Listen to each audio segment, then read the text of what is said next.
el trigo y la cizaña, llamados a pescar en el estanque y no a limpiarlo. Mateo capítulo 13 dice, uno sembró, ¿dónde? En su terreno buenas semillas de trigo. Mientras dormían, llegó su enemigo y sembró cizaña. Cuando las semillas de trigo produjeron espigas, los trabajadores se dieron cuenta de que también había crecido cizaña. Entonces fueron al dueño y el dueño les dijo, esto lo hizo mi enemigo. Los trabajadores le preguntaron, ¿quieres que vayamos a arrancar la mala hierba? El dueño les dijo, no, dejen que crezcan juntas. Cuando llegue la cosecha, enviaré para que arranquen la cizaña y la quemen. Luego recogerán el trigo y lo llevarán a mi granero. La parábola no es difícil de entender. Existen dos sembradores que siembran dos clases de semilla en el mismo campo. Los creyentes son la buena semilla sembrada por Dios en el campo que es el mundo. Y los hijos del maligno son la mala semilla sembrada por el diablo, ¿dónde? En el mismo terreno, en el mismo campo donde Dios sembró la buena semilla. Así que, dos sembradores, dos clases de semilla y dos cosechas. Llegará el momento en donde habrá que recoger la cosecha. ¿Cuándo sucederá eso? Cuando Cristo regrese por segunda vez. Él enviará a sus ángeles para que levanten la cizaña y la quemen en el infierno. Y mandará a sus ángeles para que recojan a los hijos de Dios, a los creyentes de todas partes, para ser salvados en el cielo. Dice Mateo capítulo 3, verso 12, y separará, cuando Cristo regrese, separará a los buenos de los malos. A los buenos los pondrá a salvo, pero a los malos los echará en un fuego que nunca se apaga. ¿Por qué no examinamos juntos algunas lecciones espirituales y prácticas que nacen de esta parábola? En primer lugar, el diablo es enemigo de Dios, pero también de todos los creyentes. Repara en el hecho de que en la parábola Jesús se refiere al diablo como mi enemigo. Esto lo ha hecho mi enemigo. Y luego explica la parábola a sus discípulos y le dice que el enemigo es el diablo. Es decir, el diablo no es enemigo de todos, solo de Dios y de los hijos de Dios. Ahora, el hecho de que Dios nos haya encomendado proclamar la palabra del Señor no implica que nosotros tengamos que asociarnos con los enemigos de Dios. La Biblia dice que aquellos que hacen amistad con los enemigos de Dios se convierten en enemigos de Dios. Mira, qué claro lo dice Santiago capítulo 4, verso 4. El que establece amistad con los enemigos de Dios se convierte en ¿qué cosa? En enemigo de Dios. David, el hombre que supo conquistar el corazón de Dios, entendía perfectamente este principio espiritual. Él dijo en el Salmo 139, versículo 22, tus enemigos son también mis enemigos. Y en el Salmo 119, 63 agregó, soy amigo de todos los que te honran. Así que recuérdalo. La primera enseñanza espiritual que nace de esta parábola es que las alianzas con los hijos del diablo, las alianzas que trabamos con los hijos, los enemigos de Dios, van a arruinar nuestra vida espiritual. Recuérdalo, por el amor de Dios. Las alianzas que trabamos con los enemigos de Dios van a arruinar tu vida, van a arruinar tu vida espiritual. La segunda lección dice que Dios no es el Padre de todos. En el mundo solamente existen dos familias espirituales. Está la familia de Dios y la familia del diablo. Tenemos dos familias, dos padres que tienen hijos. La familia de Dios y la familia del diablo. Ahora, no existen huérfanos espirituales. O somos hijos de Dios o somos hijos del diablo.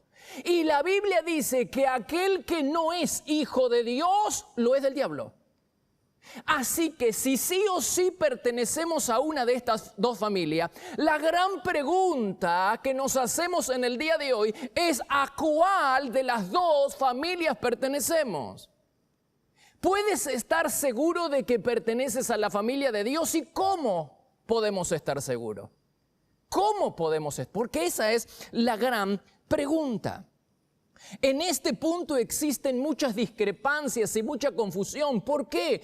Porque los hijos del diablo suelen hacer las mismas cosas que hacen los hijos de Dios. Entonces la gente se confunde y no es fácil diferenciar quién es quién. No es fácil diferenciar si una persona realmente es hijo de Dios o lo es del diablo.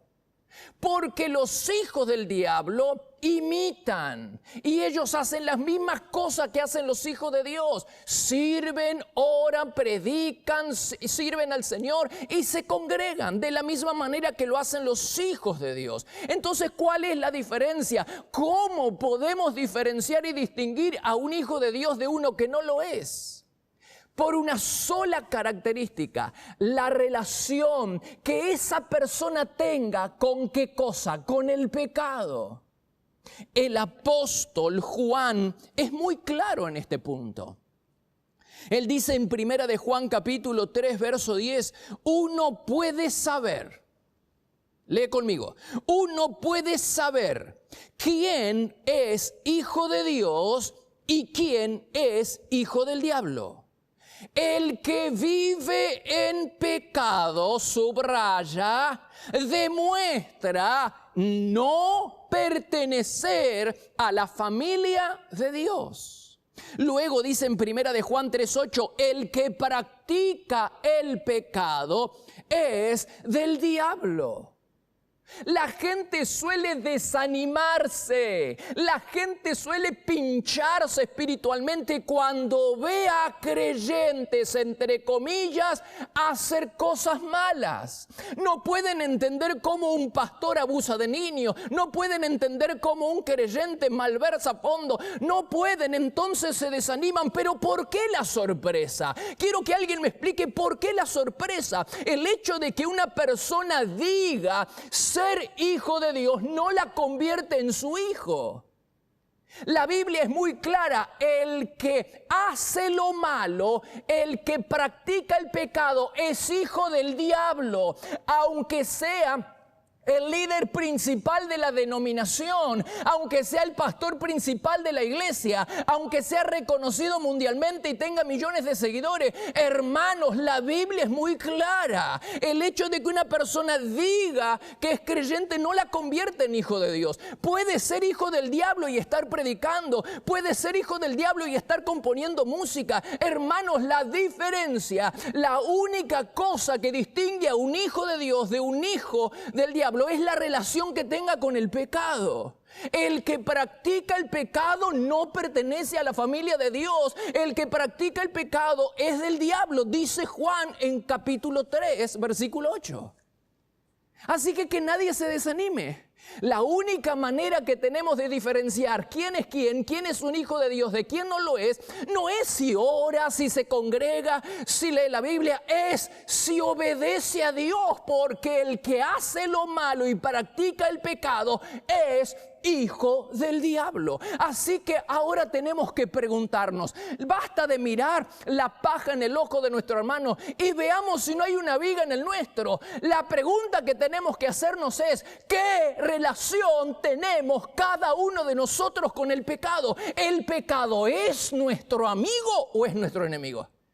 Es la única forma que tenemos para saber si realmente somos hijos de Dios. No importa cuántos años tengamos en la iglesia, no importa si salimos toda la semana a predicar, no importa si leemos la Biblia todos los días. Lo que importa más que todo eso es si estamos obedeciendo a Dios.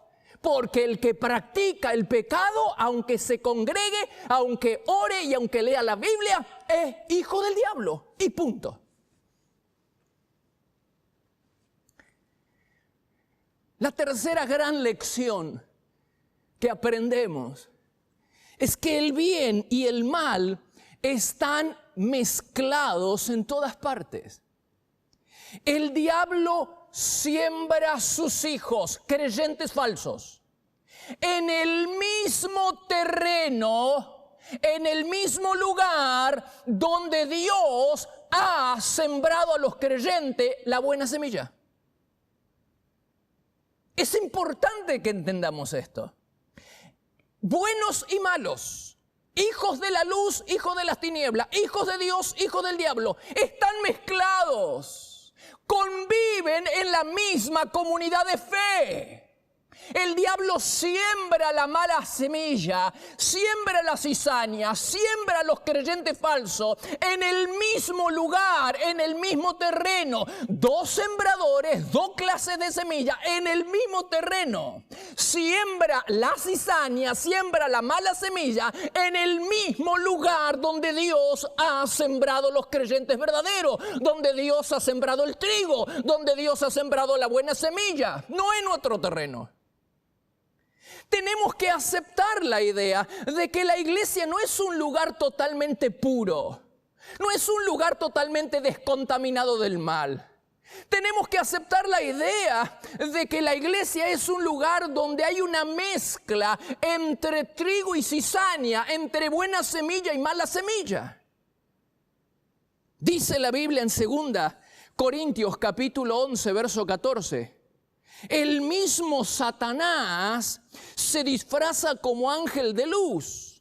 Así que no es extraño si también sus ministros se disfrazan como ministros de justicia.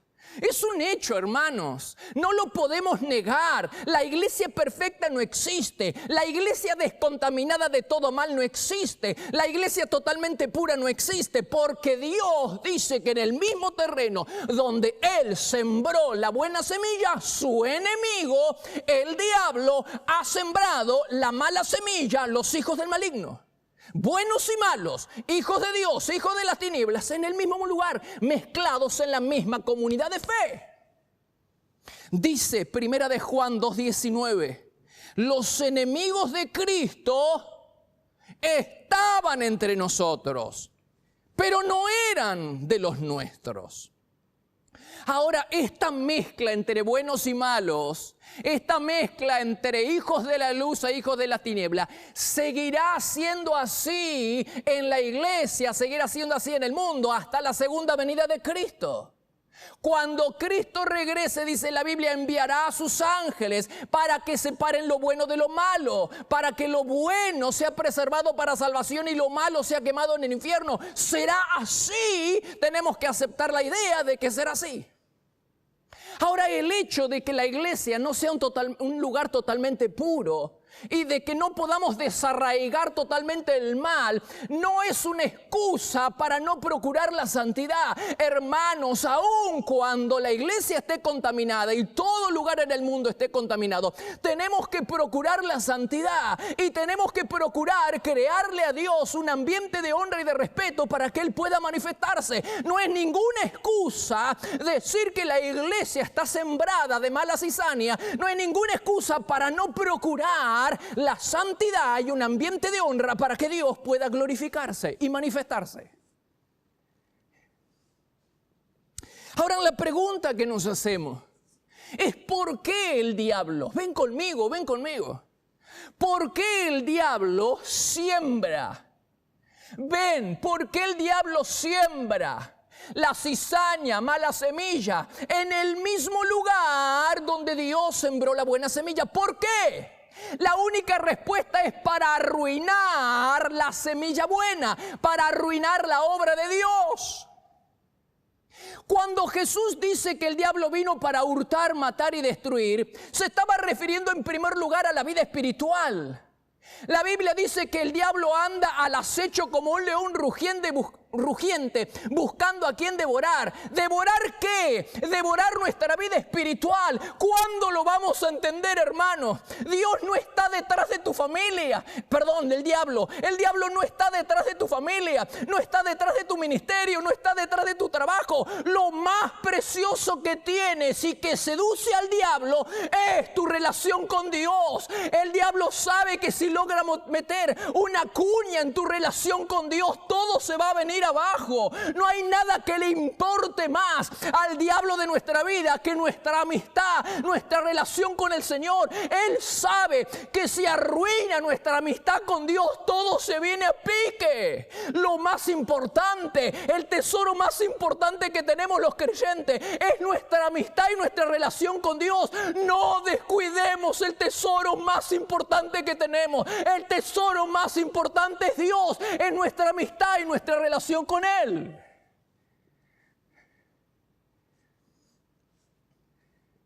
Creo que nunca seré tan enfático en este punto. No es hora para descuidar las disciplinas espirituales. No es hora para dormirse espiritualmente. No es hora para aflojar en la carpa del encuentro. No es hora para aflojar en las disciplinas de la oración, del ayuno, de la vigilia, de las ofrendas, del congregarse. No es hora, hermano. Lo más importante que tienes, por el amor de Dios, ¿cómo me gustaría que lo pudieras entender? Lo más importante que tienes no es tu hijo, no es tu familia. Ellos dependen de tu vida espiritual. Si tu relación con Dios es viva, si realmente es fuerte tu relación con el Señor, Dios va a preservar todo lo que tengas, pero todo se vendrá abajo si descuidas el tesoro más importante que tienes, que es tu relación con Dios.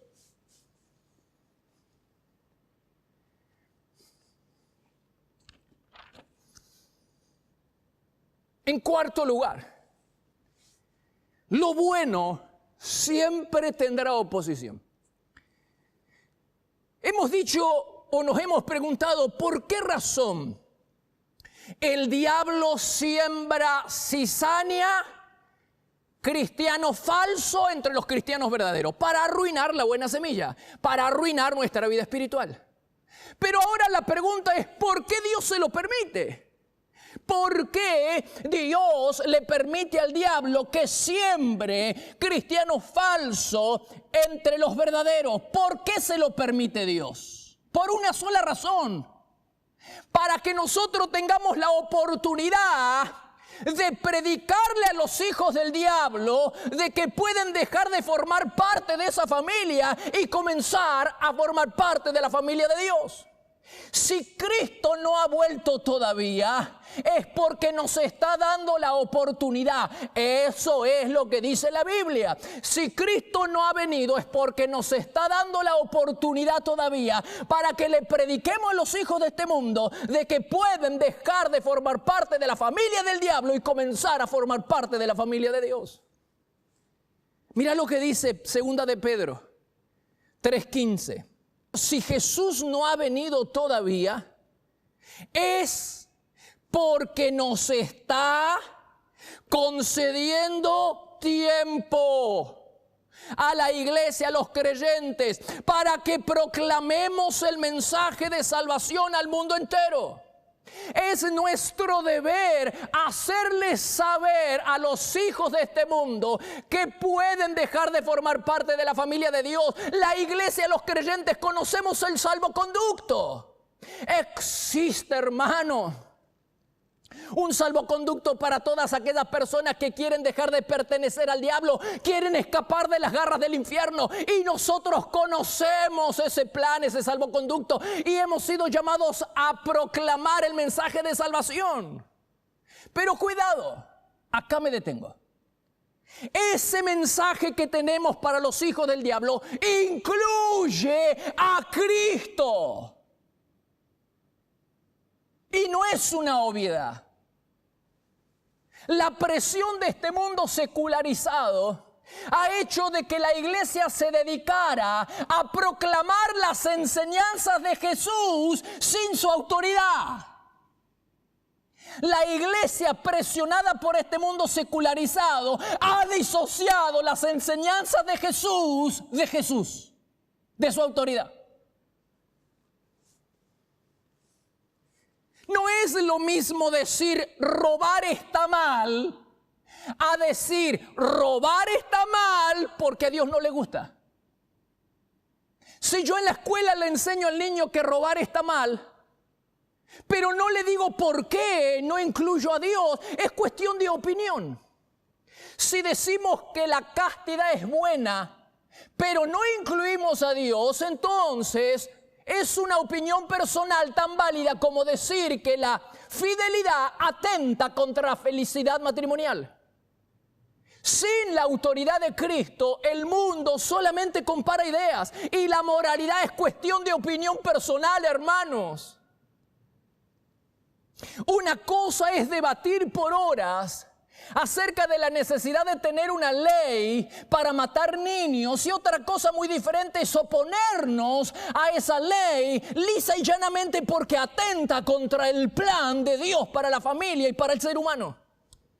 No se puede disociar las enseñanzas de Jesús del Jesús de las enseñanzas. Hermanos, ¿cuándo vamos a entenderlo? Este es el peligro que corre la iglesia y que corremos los creyentes hoy en día.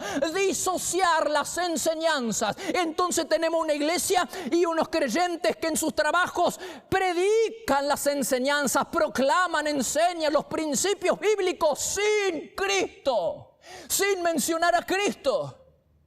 Hermanos, el diablo no tiene ningún problema con que enseñemos moralidad. No tiene ningún problema con que enseñemos principios cristianos y éticos, siempre y cuando no mencionemos a Cristo. Él busca que ignoremos a Cristo. Hermanos, la gente no se salva. El mundo no se salva por ser mejor, sino que las personas se salvan cuando pueden ser gobernadas por Cristo. Una persona puede ser íntegra durante toda la vida, pero si no reconoce el señorío de Jesucristo sobre su vida, se va al infierno. El mundo no mejora, no se salva por ser mejor, se salva por reconocer el señorío y cuando Dios puede gobernar a una persona. El diablo lo está logrando. El evangelio que busca solamente mejorar la sociedad, enseñando, proclamando los principios morales y éticos cristianos, disociándolos de Cristo, no es el evangelio de Jesucristo, es el evangelio del diablo. Es un error creer que vamos a ser reformados con las enseñanzas del Señor sin el Señor de las enseñanzas. Hermanos, va junto. No podemos disociar las enseñanzas, los principios morales y éticos sin la autoridad de Cristo. Es nuestro deber, hermano, enseñar lo que dice la Biblia, pero enseñar que sin la autoridad de Cristo no nos vamos a ir al cielo, nadie va a ser salvado. Es un error creer que podemos ser reformados, insisto, con las enseñanzas del Señor sin el Señor de las enseñanzas. No se puede disociar los principios de Cristo que dio esos principios. En quinto lugar, los hijos de Dios deben preocuparse por sembrar la palabra y no por arrancar la cizaña. Qué ansiosos estaban los siervos de la parábola por deshacerse de la mala hierba. Lo único que les preocupaba a los siervos de la parábola es deshacerse de la cizaña. Pero el dueño del campo les dijo que no lo hicieran. El dueño del campo les prohibió arrancar la cizaña. No quiso que arrancaran la mala hierba. ¡Qué paradoja! Porque la mayoría de los cristianos hemos aceptado la idea de que fuimos llamados a mejorar este mundo erradicando la maldad. Pero no existe nada parecido en la palabra de Dios. El llamado principal de la iglesia y de todo cristiano es a predicar y a proclamar el evangelio de Jesucristo, las enseñanzas de Jesús con el Jesús de las enseñanzas. Hemos sido llamados a pescar en el estanque, no a limpiarlo. Hemos sido llamados a predicar la palabra, no a cambiar el mundo. Reformar moralmente el mundo en el que vivimos y purgarlo de toda maldad no es el llamado principal de la iglesia. Modificar las leyes anticristianas o impedir que otras sean promulgadas no es la prioridad de la iglesia. No hemos sido llamados a hacer eso. No hemos sido llamados a purgar la sociedad de los males. No hemos sido llamados a reformarla moralmente. No hemos sido llamados a mejorar. Hemos sido llamados a predicar la palabra, el evangelio puro de Jesucristo, las enseñanzas del Señor con el Señor de las enseñanzas.